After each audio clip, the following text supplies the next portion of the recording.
Hey, peace everyone.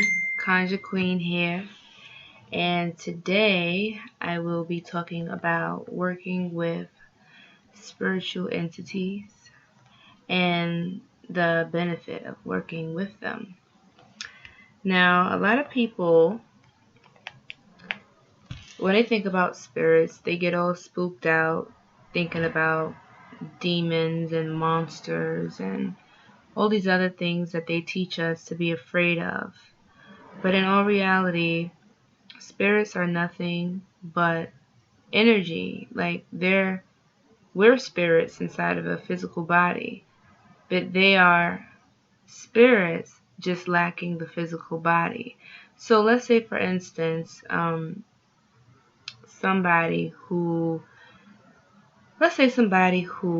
has a certain energy. There's certain spirits that are drawn to different types of people.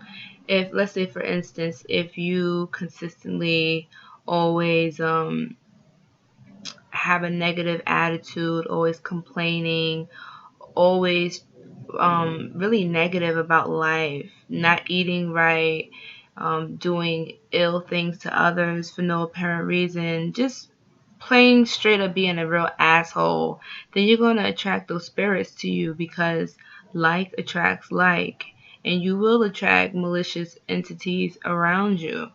Now, this is not to be confused with demons, because demons are not necessarily evil. Demons can be good, they can be bad, but it really depends on what aspect of that demon that you're invoking or evoking. For instance, there are some demons that like humans, and there are some demons that don't like humans. And certain entities I wouldn't recommend talking to or working with because some people just aren't ready. You have to learn to crawl before you can walk. That's why most people, they'll tell you, like teachers, they'll say, okay, before you work with like in the Haitian voodoo pantheon, they have the petro or petro loa, which are very fiery, they're hot, they're very violent, and they work very fast, they work very powerfully.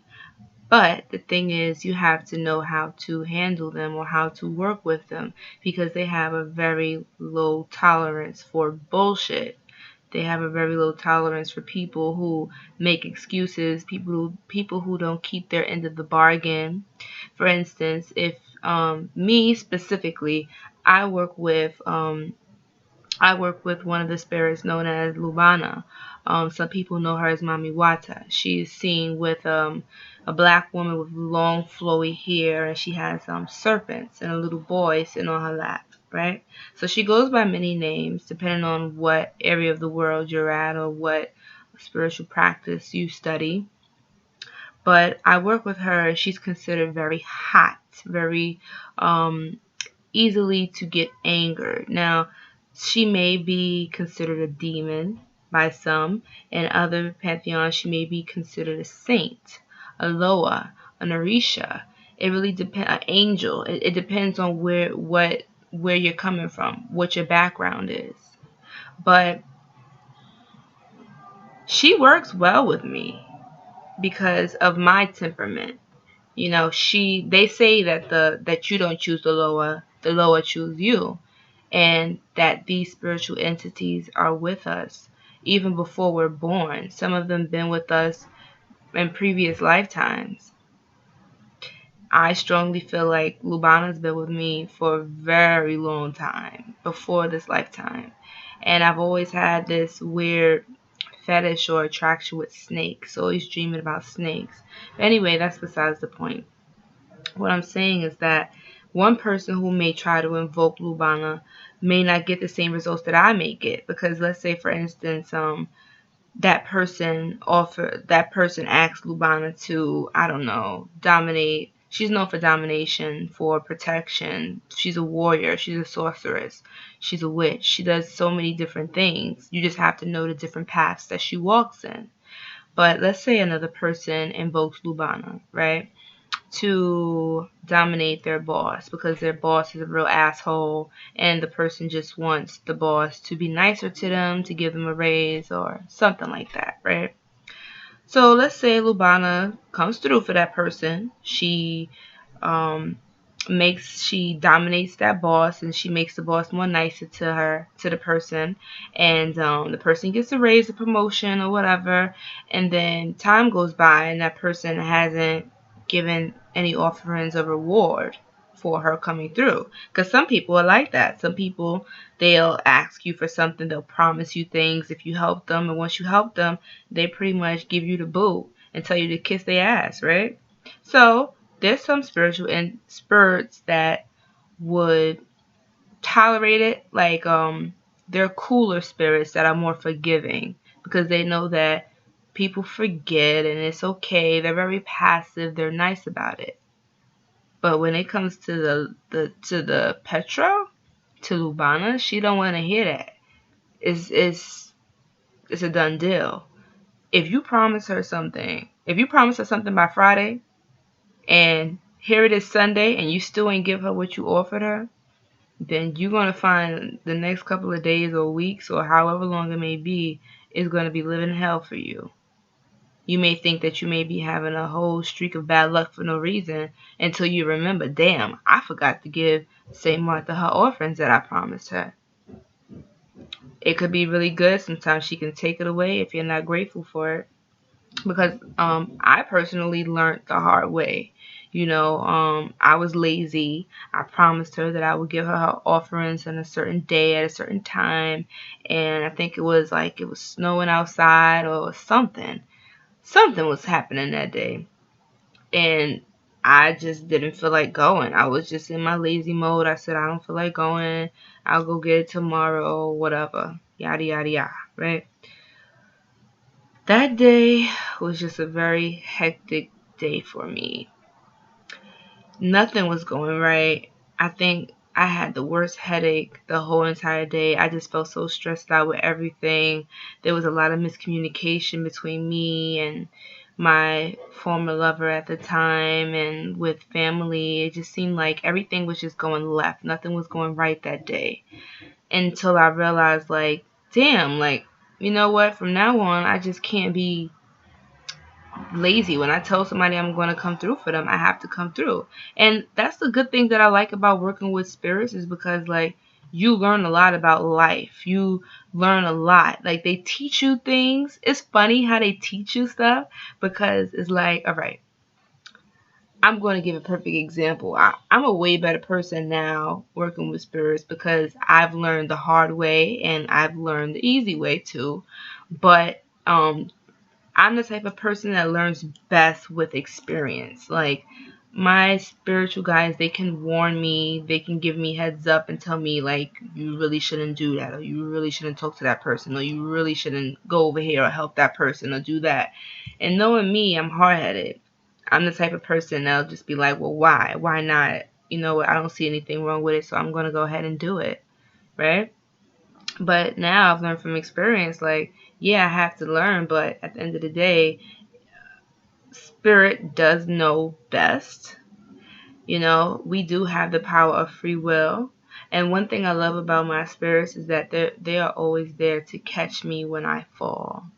It's never been a time when I felt alone, when I went against what they advised me to do, and it never was on some I told you so and, made a mockery of me, but it was just kind of like, like, come here, baby, like, it's okay. We knew that you was going to do what you wanted to do anyway, but next time you know better. And I learned from my mistakes. That's just how it go. That's just how it go. Being more specific with what you ask for. That's why they say be careful what you ask for, because you just might get it, which is facts. I remember before I was working with a spirit and I wanted a specific person to contact me, right? This person I haven't spoken to in a while. I was missing this person, and I was like, I want this person to contact me. I want this person to reach out to me. And I just kept asking for it. And so, I divined on it. And my divination told me that yes, the person is going to contact you within a week's time. I said, all right, cool. So damn near the week is almost in, right? And I'm like, this person has not contacted me yet. Why did spirit lie to me? Because usually when I use the pendulum or when I divine, it's usually 95 or 98% accurate, right? So then they told me, they said, well, that person did contact you. Because I remember I ran into the person. Like, I had seen them because we weren't really talking. Like, we bumped heads, but me and that person, we just weren't really seeing eye to eye, like, to have a drawn out conversation. And that person being as stubborn as they are, I'm stubborn too. It was just kind of like, I want this person to call me. I wanted to be more, I should have been more specific. I should have said, oh, make so and so call me or text me or talk to me, have a conversation with me, instead of saying contact me, because I ended up seeing that person. I was going to the store, and that person was getting in a car going somewhere. And at the time, I was on my way, but it was just kind of like, I didn't want to stop and say anything, but he was there, and it was just kind of like, we locked eyes. We said, like, we waved to each other, and then I dawned on me. I said, well, wait, that's a form of contact. So he did contact me. Spirits did make him contact me. And probably like that whole week after that one encounter, I kept seeing him damn near every other day, everywhere. In the most awkward places, I would see him. And I'm just like, this isn't really what I asked for. Like, yeah, I want to see this person. I want this person to come to me, but I want us to talk again. I want us to be friends like we used to be again. But I guess I should have been more specific with that. But hey, you live and you learn, right? So, anyway, that's besides the point. Working with spirits. Okay. So, for those people who want to work with spiritual entities, angels, demons, the Loa, the Orisha, the the saints, what else? They have a whole bunch of material. For instance, I'm going to recommend this book. This is an excellent book to get. Encyclopedia of Spirits. It's an excellent book to get. That is like the Bible for working with spiritual entities, because it's more benefit than there is harm. Imagine, like, you having allies in the physical realm to move things for you and on the spiritual level. So it's like you got an army all around you, and nobody's going to be able to fuck with you. I mean, people are going to try, but you'll notice that the more spirits you work with, the less bad things will happen to you.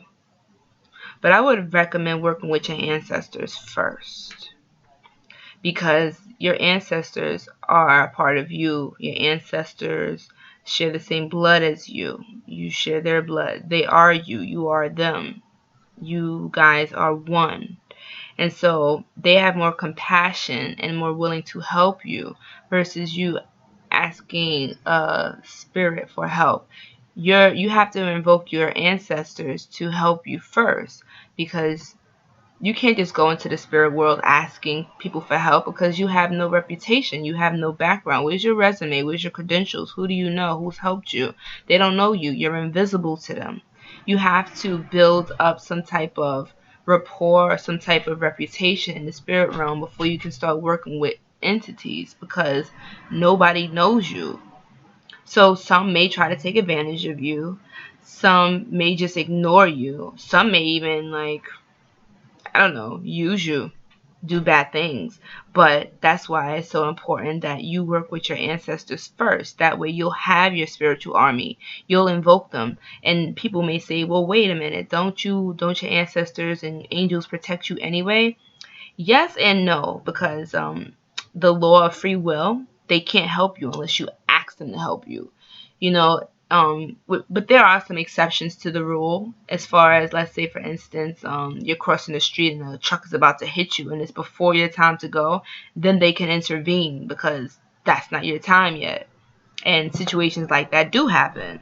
I've personally known people who almost got into like near death experiences, and they tell me like I felt like somebody pushed me out the way of the car, and I'm like, yeah, that was your ancestors, that was your spirit guides. They protected you from that because you wanted to be a jerk talking on your phone while you're crossing the street not looking both ways.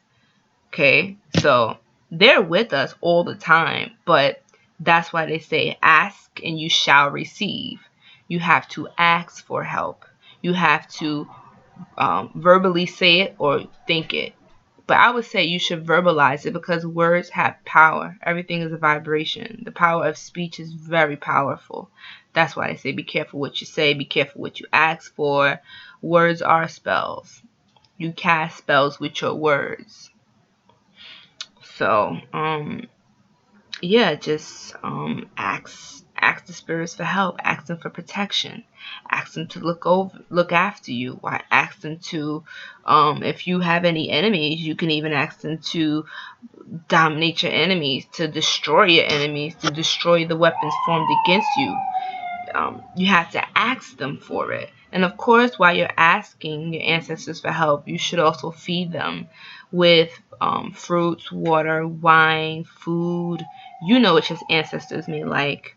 If it's ancestors that you do know, you can put a picture up of them on your altar and just light a white candle to them and just pray to them.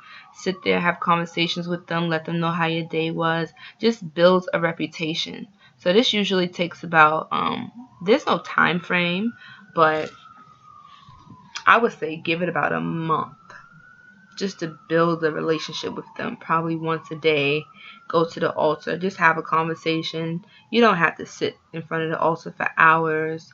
Me personally, when I go to my altar, I be there for a long time because it just be that deep. It be that much stuff to talk about. It be that much stuff going on in my life. It be that much messages and wisdom that they want to give me. And it's also a good idea to sit in front of your altar with a pen and notepad because if you're like me, I don't really remember all of that information, especially if it's a lot of information. It'll go in one ear and out the other, or I'll forget it really fast. So I would recommend keeping like a notebook with you. So if they tell you something or they give you some type of warning, advice, or message, you can write it down. And then you'll look at it again later on just to internalize the wisdom that they gave you. So, yeah, once you establish a strong relationship with your ancestors, then your name will be known in the spirit realm. If you go to Saint Michael, or if you go to Lubana, or if you go to Oshun, if you go to Oya, Shango, the warrior, Ogun, if you go to any spiritual entity, those are just some. There's so many spirits out there, but those are just some, just to name a few. If you go to them now, it's kind of like, okay, your ancestors will vouch for you. Your ancestors will be like, oh yeah, this is a good kid. She's with us. Protect her, look after her, help her. And then you'll build a relationship with those spirits that you invoke or evoke.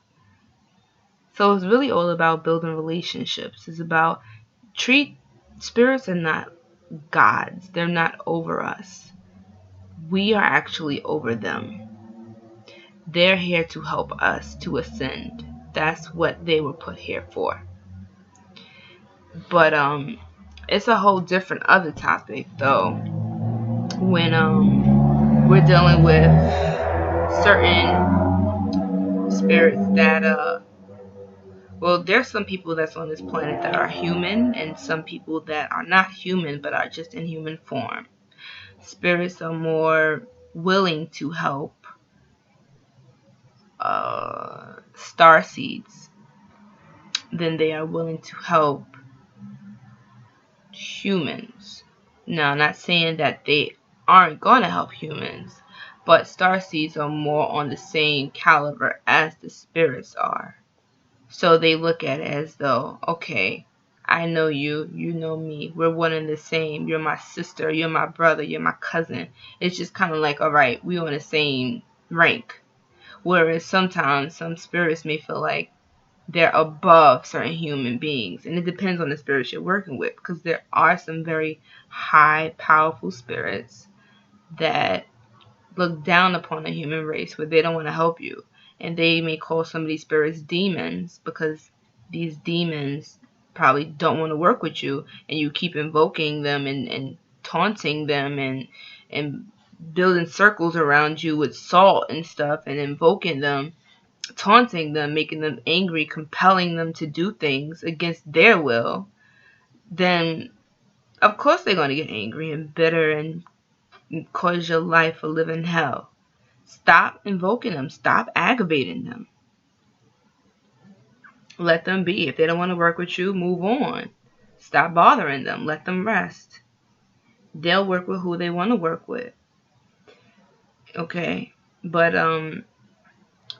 my advice though is, if a certain entity is calling you and you've been attracted to a certain deity, a certain Orisha, a certain Loa, a certain angel, a certain demon, research more about them. Learn about their paths, their different aspects, different personalities. Find out what they like to eat. What are their niche? Like what do they like to do? What are their hobbies? What type of people do they like? What's their temperament? Their favorite colors, their numbers. Learn about them. Okay, how would you like it if somebody came to you not knowing nothing about you, just your name, and saying, "Hey, I need a favor." You'd be like, "Who the hell are you? And why should I help you? Do you know anything about me? Why should I help you?" You have to build a relationship with them before you start asking for stuff. They're similar to people like you and me. It's just all about being humble. Being humble, being respectful, and knowing that if somebody helps you out, it's just common courtesy to give something back in return. You don't get something for nothing. You have to be willing to sacrifice. Doesn't mean you have to kill somebody or kill something. It could just be a fruit. It could be a flower. It can be a thank you note.